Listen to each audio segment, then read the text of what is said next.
We have breaking news on Barnstable Today this afternoon. After months of consideration, Town Manager John Klim has notified Council President Fred Chirigotis that he will end his service with the town of Barnstable effective December 15th. Klim tells us his preference is to stay with the town of Barnstable, but the so-called toxic environment created by the current town council is making it impossible for him to effectively do his job. Klim said that if the political environment changed, that he would consider continuing his work in Barnstable. The contract renegotiation came as a shock to the community, especially since the council gave Klim a glowing job evaluation earlier this year. Klim is in the first year of a 5-year contract awarded by the town council just last year. We'll talk more with Town Manager John Klim about his reasons for signing the contract. We'll look back at his large number of achievements here in town and talk with John about what's next on Tuesday morning's episode of Barnstable This Morning. Now, let's take a look back at the wild week that was here in the town of Barnstable. Tropical Storm Irene blew through on Sunday, meaning a big cleanup was ahead for the town. Chief of Police and Emergency Management Coordinator Paul McDonald spoke with us Monday morning.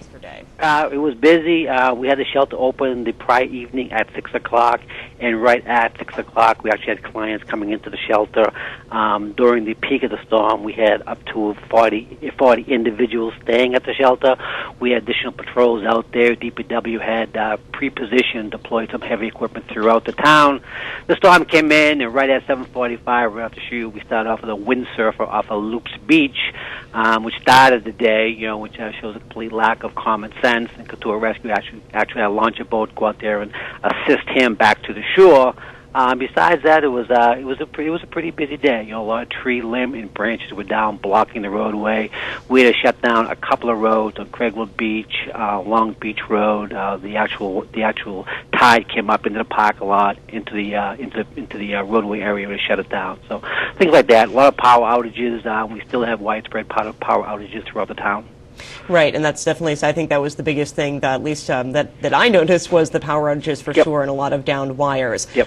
So besides the windsurfer, were there any other major incidents yesterday? There were no major incidents. Right now, our major concern is a lot of the traffic signals, especially along Route 28, at the major intersections. The lights are still out, and we are quite concerned about that. So we do have extra patrols out there. They will be deployed along those major intersections to slow traffic down. And the motorists should know, they should act these intersections, they're four-way stop signs. We also got a weather update on Irene's performance from Bob Thompson, meteorologist in charge of the National Weather Service in Taunton. Well, Irene, more or less as advertised, did actually give us a fairly wide spread wind impact with quite a bit of tree damage and of course, a lot of power outages.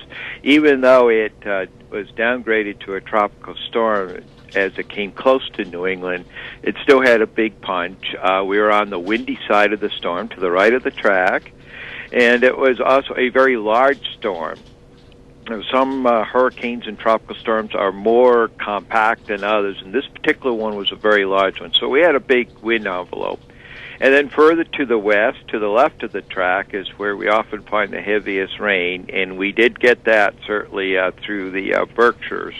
And the third impact is the coastal flooding, and that's sometimes the hardest to forecast because it depends upon the timing with respect to the high tide. So if the storm slows down, speeds up a little bit, that can make a huge difference. And I think we got by fairly well on the coastal flooding, since probably the biggest surge did occur more during the low tide than the high tide cycle. So we did have some impacts, especially that first tide yesterday morning. But it probably could have been worse if the storm was maybe about 4 or 5 hours slower. I think probably the evening tide would have been a bigger problem. Now tell me about the rest of the season. Of course, hurricane season is not over. What are we looking at for the rest as we head into September, Bob? Right, we're in what we expect to be, in the end, an active season, given the fact that the sea surface temperatures over the tropical Atlantic where these storms form are especially warm, and also it's a favorable wind profile for hurricanes to be able to develop and grow. So we do think we'll have more named storms. We actually have Jose out there right now, which is not going to hit New England. However, it may help churn up more swells for later in the week, so that we will still have to be on the eye for potential rip currents even later in the week as a swell from that storm moves in. It probably isn't going to be huge, but it could be enough to have some impact. And we're seeing some signs of maybe a couple other waves out there coming off of Africa that could develop. Nothing headed right towards us as of yet. On Wednesday, Elizabeth Werfbane of the Hyannis Main Street Business Improvement District talked about Irene's impact on tourism here in town. Storm, how did Main Street fare, and really how did the merchants prepare for the storm?